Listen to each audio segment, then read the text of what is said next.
Halo, selamat pagi Opa Oma yang dikasih Tuhan Yesus Kristus.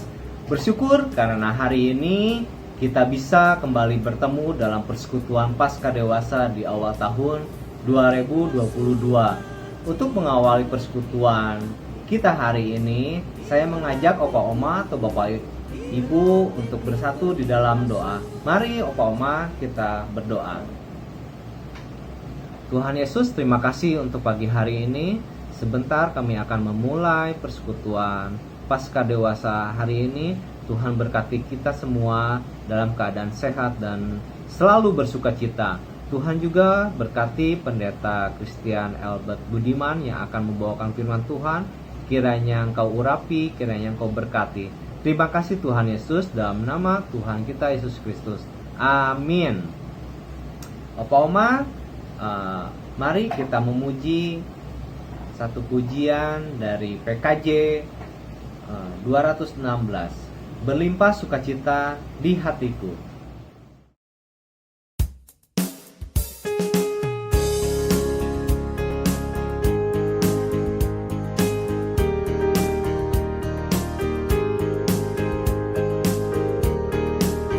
Berlimpah sukacita di hatiku, di hatiku, di hatiku, berlimpah sukacita di hatiku. Tetap di hatiku, aku bersyukur, bersukacita, kasih Tuhan diam di dalamku. Aku bersyukur, bersukacita, kasih Tuhan diam di dalamku. Damai sejahtera melampaui akal di hatiku, di hatiku, di hatiku. Damai sejahtera melampaui akal di hatiku. Tetap di hatiku, aku bersyukur, bersukacita, kasih Tuhan diam di dalamku. Aku bersyukur, bersukacita, kasih Tuhan diam di dalamku. Opa Oma atau Bapak Ibu, tema kita hari ini adalah mewariskan kesaksian hidup bersama Tuhan yang akan dibawakan oleh Pendeta Christian Albert Budiman. Opa Oma melalui tema hari ini diharapkan kita semua nantinya dapat menceritakan perjalanan hidup kita ketika dipimpin atau ditolong Tuhan sebagai kesaksian hidup. Opa Oma, karena kesaksian hidup bersama Tuhan inilah harta yang terindah dalam hidup Opa Oma. Opa Oma, sebelum kita mendengarkan firman Tuhan, saya mengajak Opa Oma untuk menyanyikan satu pujian dari PKJ 255, Firman-Mu kupegang selalu.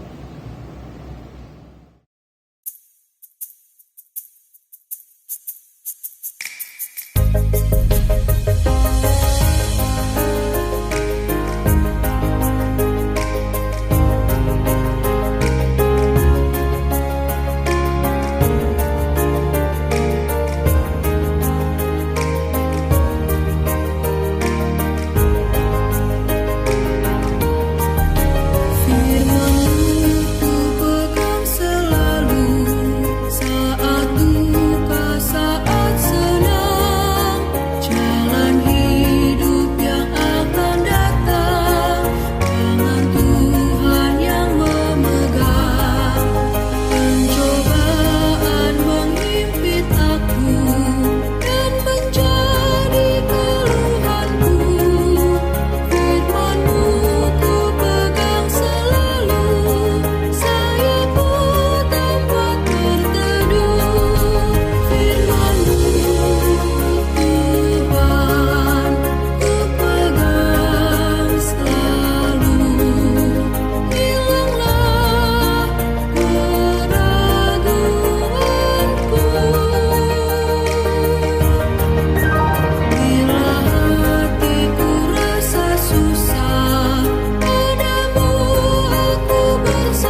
Opa Oma yang terkasih dalam Yesus Kristus, kita bertemu pada akhirnya di dalam persekutuan Komisi Lansia GKI Wahid Hasim di tahun 2022 ini. Dan saya pendeta Christian sangat berharap Opa Oma selalu dalam kondisi yang sehat dan terus semangat di dalam menjalani kehidupan ini.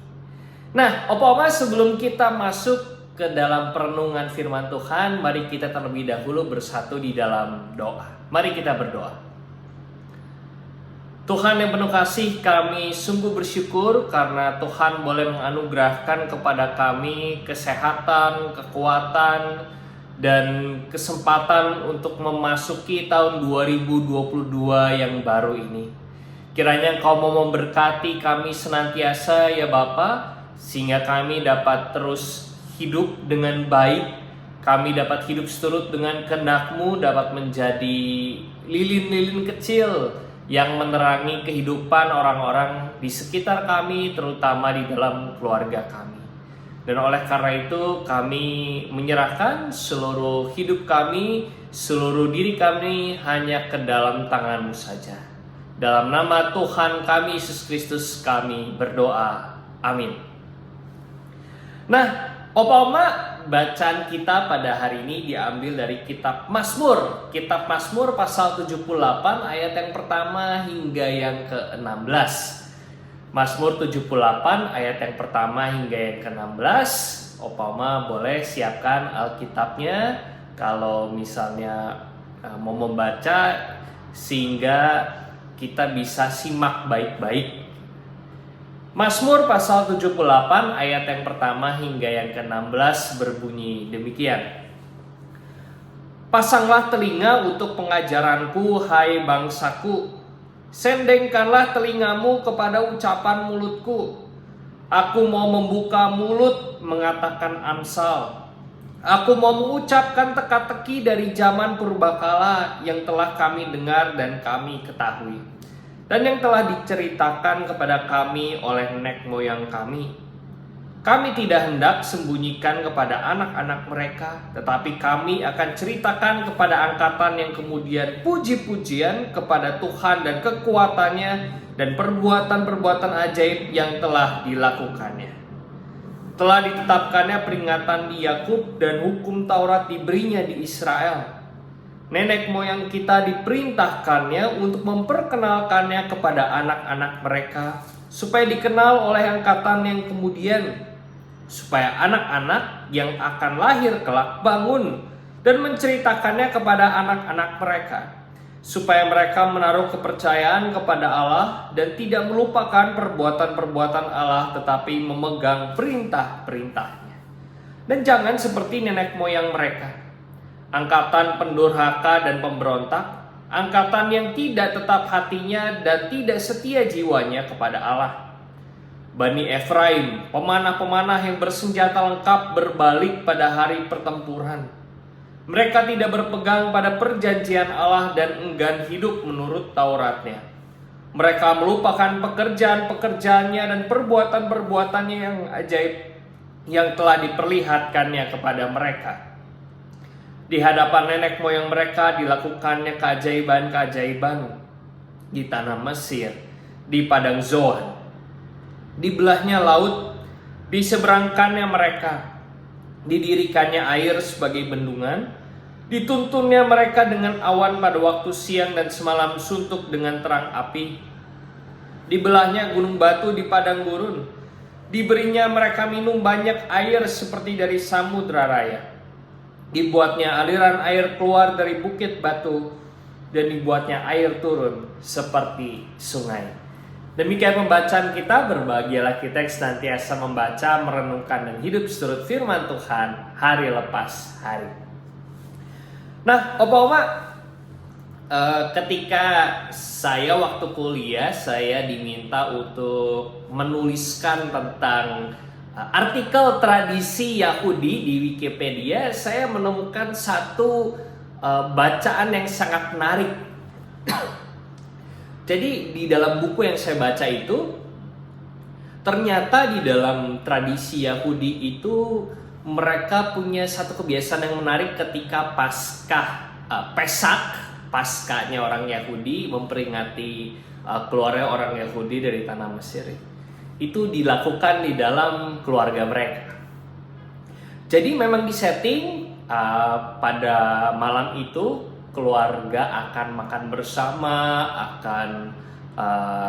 akan menyiapkan makanan yang khusus, akan menyiapkan minuman yang khusus, dan kemudian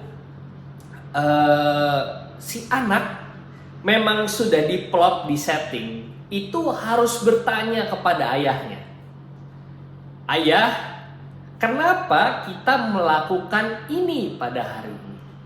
Lalu kemudian si ayah sebagai seorang kepala keluarga menceritakan tentang perjalanan orang Israel keluar dari tanah Mesir.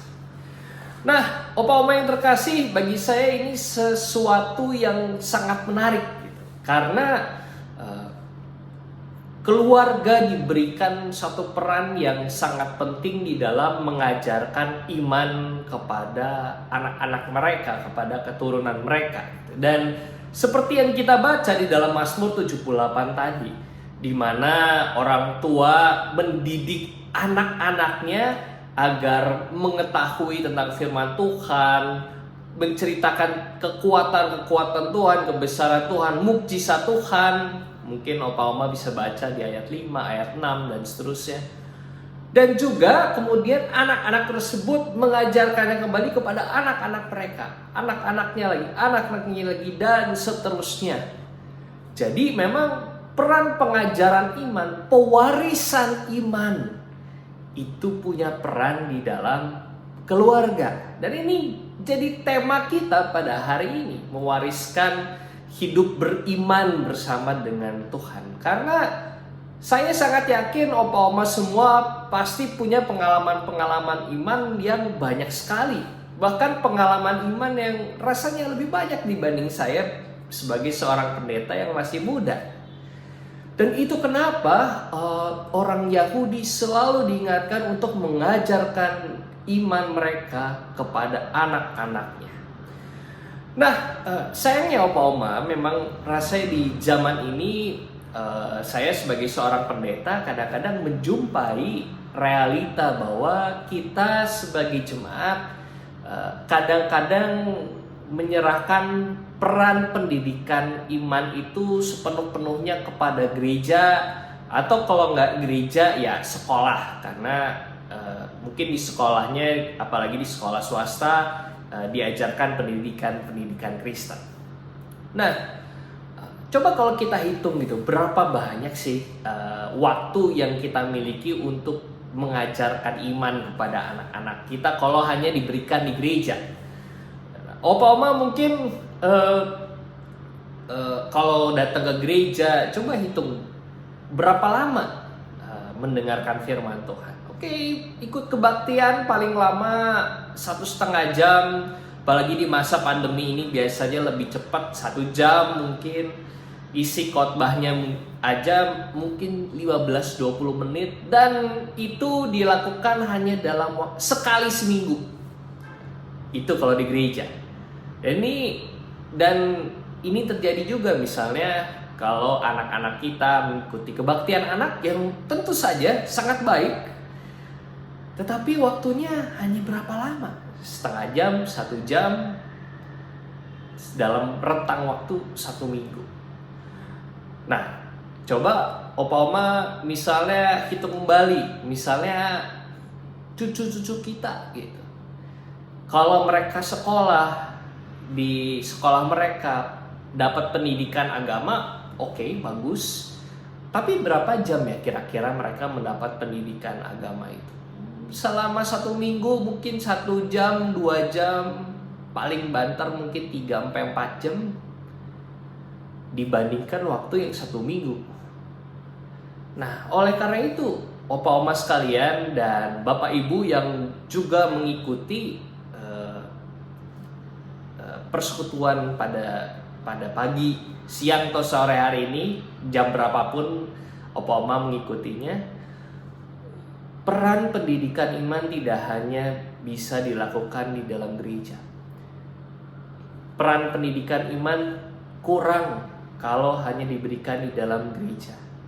Dan itu harusnya tercermin di dalam diri kita, di dalam kehidupan kita sehari-hari, di dalam cerminan tindak perilaku kita juga di dalam kehidupan kita sehari-hari.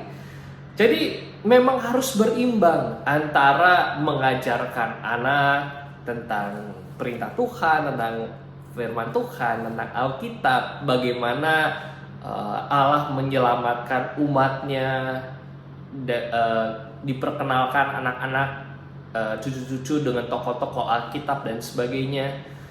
Itu sangat penting karena tidak bisa hanya dilakukan di dalam gereja. Nah, pertanyaannya sudah sejauh mana kita juga melakukannya di dalam keluarga kita sehari-hari. Coba kalau opa oma tanya cucu-cucunya gitu, berapa lama, apalagi di masa pandemi ini ya, berapa lama dalam waktu satu hari itu bisa buka YouTube, bisa buka Facebook, bisa berjam-jam.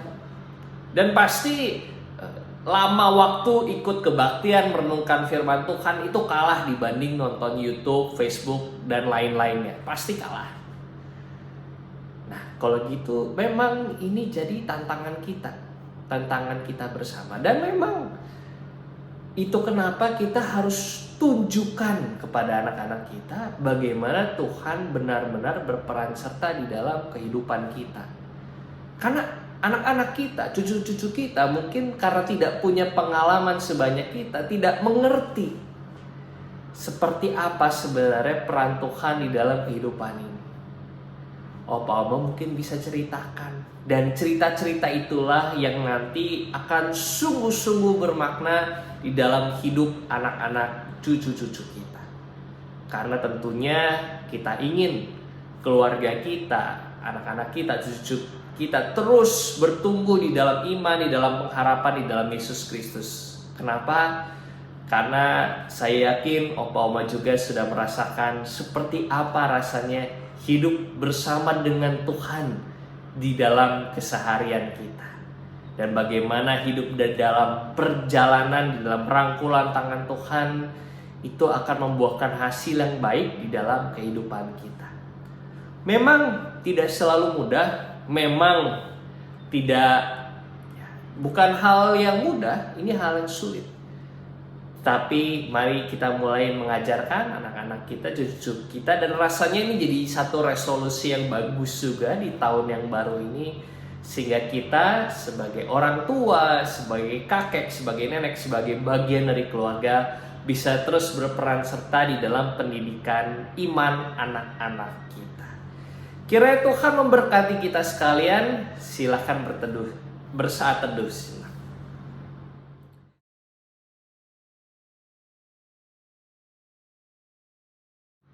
Opa Oma, mari kita juga bersatu di dalam doa. Tuhan yang penuh kasih, kami bersyukur karena kami boleh diingatkan agar dengan setia untuk terus berbagi, mewariskan iman kami kepada anak-anak kami, kepada cucu-cucu kami, kepada keluarga kami. Karena kami tahu ya Bapa bahwa ini adalah satu hal yang memang Engkau juga perintahkan kepada kami untuk lakukan. Bantulah kami ya Bapa, karena kami tahu, karena Engkau pun tahu betapa banyak pada saat ini ada tantangan-tantangan, betapa banyak pada saat ini godaan-godaan yang membuat orang-orang, anak-anak, cucu-cucu kami semakin sulit untuk hidup di dalam kasih Tuhan. Oleh karena itu ya Bapa, bimbinglah kami, bimbinglah anak-anak kami, cucu kami, keluarga kami, sehingga kami dapat terus dengan setia hidup dalam kasih Tuhan dan dengan setia mengajarkan dan mewariskan firman Tuhan kepada keturunan kami. Di dalam nama Tuhan kami Yesus Kristus kami berdoa. Amin. Poma, kiranya Tuhan memberkati, menyertai kita sehingga kita dapat terus mewariskan iman kita kepada keturunan kita. Nah, oleh karena itu mari kita memohon berkat dari Tuhan. Kiranya kasih karunia dari Allah, kiranya pemeliharaan oleh Yesus Kristus, serta persekutuan di dalam Roh Kudus selalu bersama dengan kita dari dahulu, sekarang, sampai selama-lamanya. Amin. Terima kasih untuk Pendeta Christian Albert Budiman atas firman yang telah dibawakan. Kiranya menjadi berkat bagi kami semuanya. Opa Oma, benar ya seperti firman Tuhan yang baru saja kita dengarkan, dalam perjalanan hidup kita pasti Tuhan selalu menyertai dan akan menjadi berkat jika kita juga dapat menceritakannya kepada anak cucu kita sebagai warisan terindah. Opa Oma, mari kita merespon firman Tuhan hari ini dengan menyanyikan satu pujian dari PKJ 281.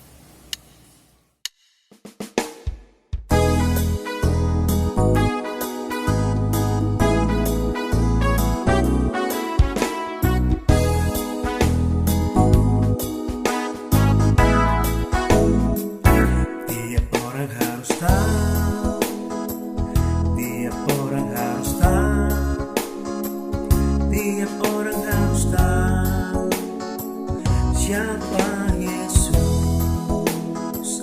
Tiap orang harus tahu. Tiap orang harus tahu. Tiap orang harus tahu.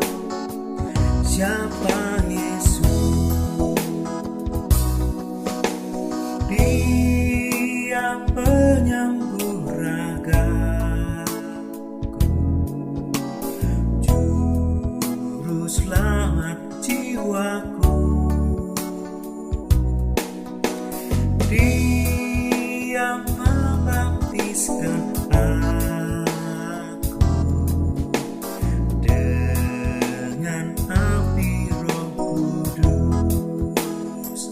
Tiap orang harus tahu. Tiap orang harus tahu. Tiap orang harus tahu. Siapa Yesus? Dia putra yang terkasih, anak domba yang kudus. Dia mempelai surgawi. Tiap orang harus tahu. Tiap orang harus tahu. Tiap orang harus tahu. Tiap orang harus tahu. Siapa Yesus?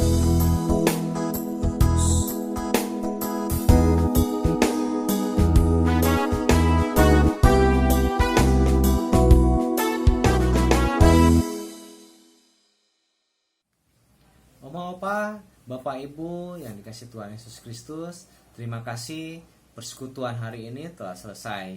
Kiranya Tuhan memberkati kita semua.